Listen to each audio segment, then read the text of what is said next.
They say time heals everything, but sometimes it just teaches you how to hide better.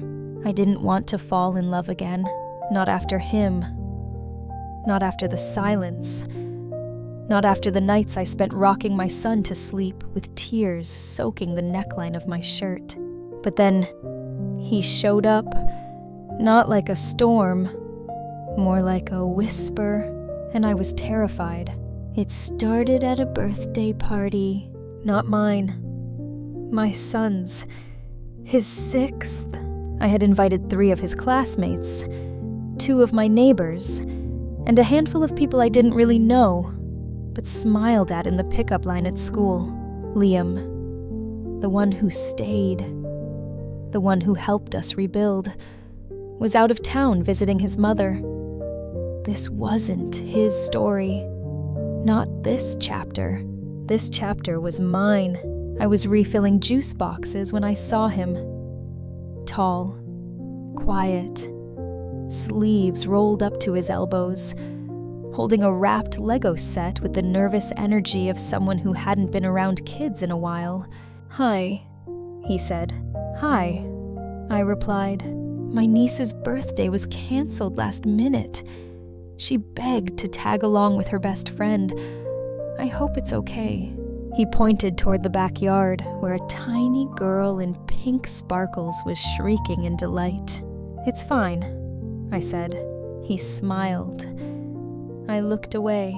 That should have been it, but it wasn't, because when I handed him a napkin, our fingers brushed, and I felt something, safety, and that scared the hell out of me. His name was Michael. We saw each other again a week later, at the library. Our kids were building cardboard castles. He sat on the rug beside them, while I tried not to stare.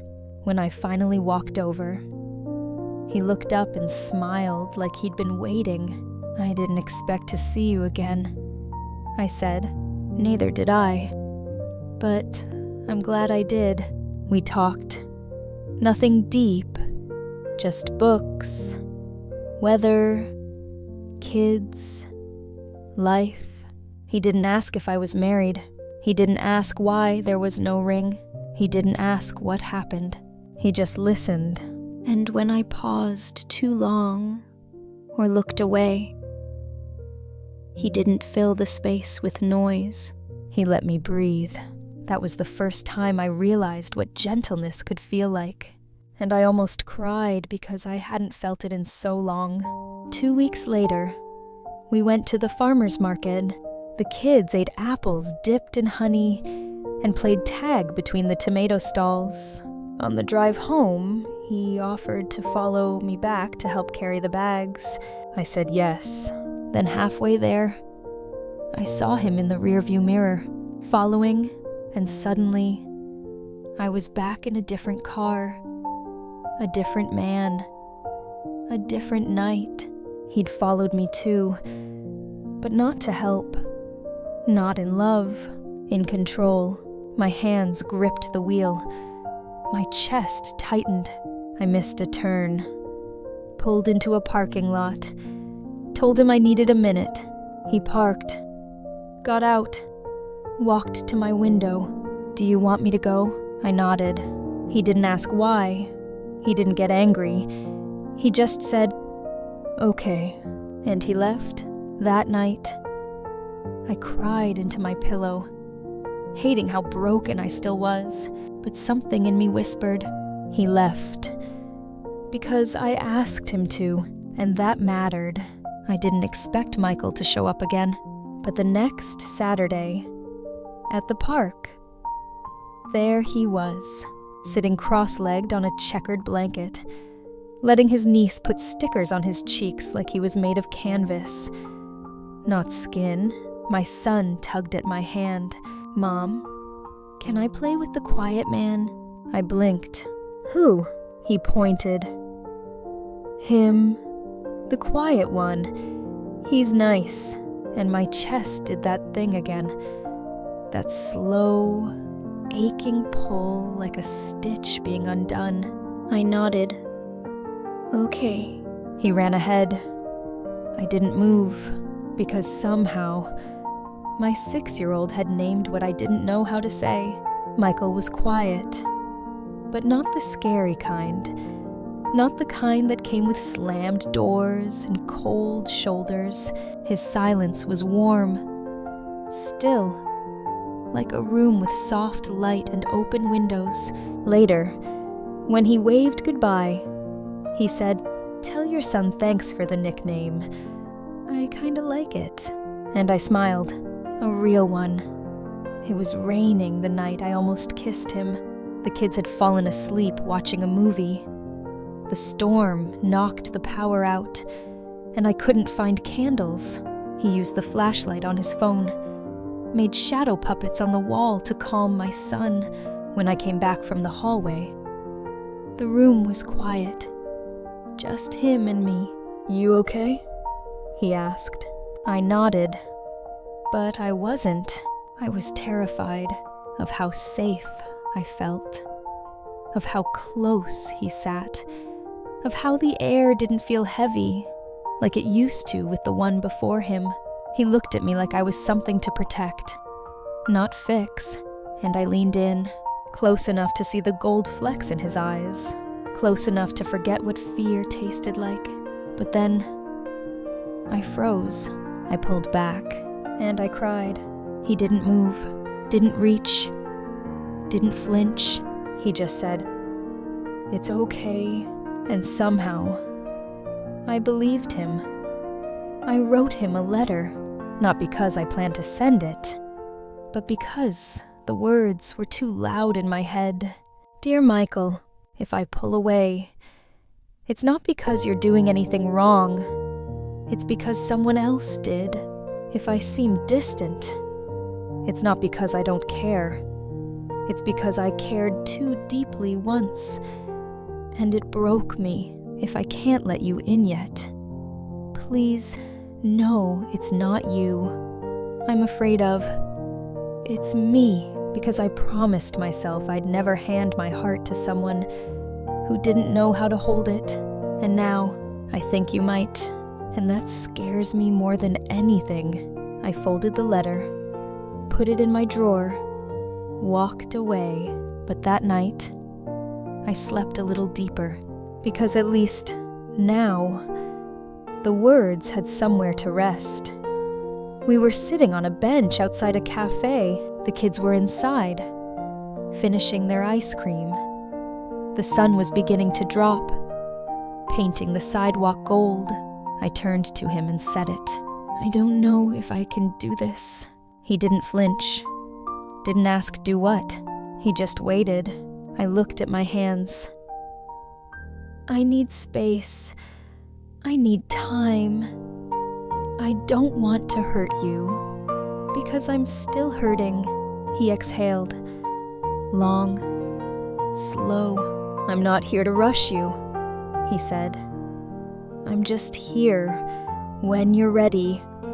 Or if you're never ready, I'll still be glad I met you." And somehow, that didn't make me panic. It made me breathe. It was late, too late for guests, too late for strangers. But he wasn't either of those anymore. Michael had offered to stay a little longer after dinner, just until my son fell asleep. He'd had a nightmare the night before, and tonight he asked, "Can the quiet man read me the bear story again?" So Michael did. I watched from the hallway. He sat on the edge of the bed, book in hand, voice low and calm. My son curled up beside him like he belonged there, like he'd always belonged there. And when the story ended, Michael stayed, just until the breathing slowed, just until the hand that clutched his shirt loosened. He didn't notice I was watching, but I was, and I couldn't stop the tears. Not because I was sad, but because something inside me cracked wide open. A truth I had been scared to say. Maybe he wasn't here to replace anyone. Maybe he was here to help us remember how love was supposed to feel. Quiet, patient, safe. I stepped away before he saw me. But the next morning, I made 3 cups of cocoa instead of 2, just in case. The next morning felt different, lighter, like something heavy had finally been set down. I stood in the kitchen before the sun came up, flipping pancakes the way my son liked them. Soft centers, golden edges, and then I paused. 3 plates, 3 forks, 3 chairs pulled out at the table. It was subtle, but it was mine. When Michael walked in, hair tousled from sleep, wearing the same sweatshirt from last night. He looked surprised. "I didn't mean to stay," he said, rubbing the back of his neck.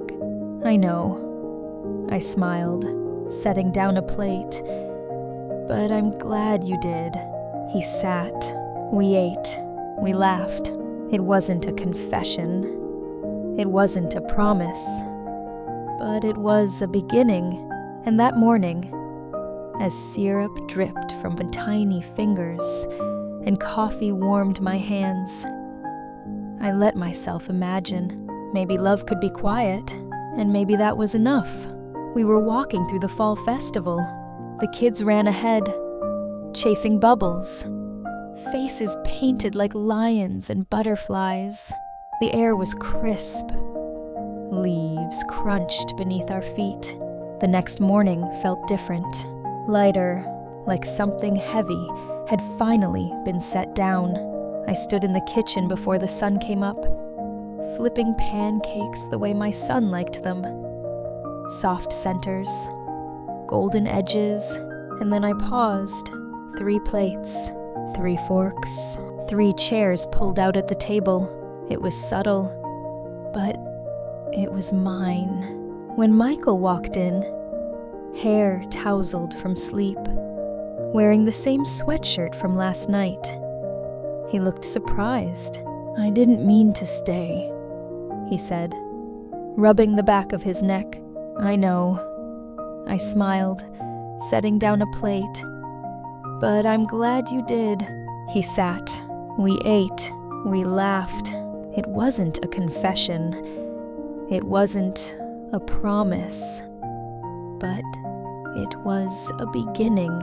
And that morning, as syrup dripped from tiny fingers and coffee warmed my hands, I let myself imagine maybe love could be quiet, and maybe that was enough. We were walking through the fall festival. The kids ran ahead, chasing bubbles, faces painted like lions and butterflies. The air was crisp. Leaves crunched beneath our feet. He reached out, slowly, gently, and took my hand. My first instinct was to pull away, but I didn't. I let it happen, and nothing broke. No alarms went off. No ghosts screamed from the past. Just warmth, steady and simple. A woman pushing a stroller smiled at us. An old man tipped his hat. We must have looked like a family, and for the first time in a long time, I let myself feel what that word meant again. Family, not perfect, but healing. There was a notebook I kept, pages filled with heartbreak, scribbles of nights I didn't think I'd survive, letters never sent, dreams that felt too heavy to carry. It was my way of remembering, and my way of letting go. One night, I handed it to him. No explanation, no preface, just placed it in his hands and whispered, "This is all of me." He took it, didn't open it, just held it like something fragile, and he said, "Thank you for trusting me." He read it over a week, never asked questions, never made me relive the pain. But one day, he looked at me and said, "I love the girl who wrote those pages, but I'm in awe of the woman who kept turning them and I broke. In the best way. It was quiet that night. My son was asleep. The dishes were done. The house hummed with stillness. I sat at my desk, pulled out a fresh page, and wrote, "Dear me, you were scared, and that's okay. You were hurt, and that's valid. You ran, and no one blames you. But look at you now. You are still soft, still hopeful, still open. You can love again, and you will, because now you're not surviving anymore. You're living." I folded the page, slipped it into the back of that old notebook, and I smiled, because this story didn't end in heartbreak. It ended in healing and a new beginning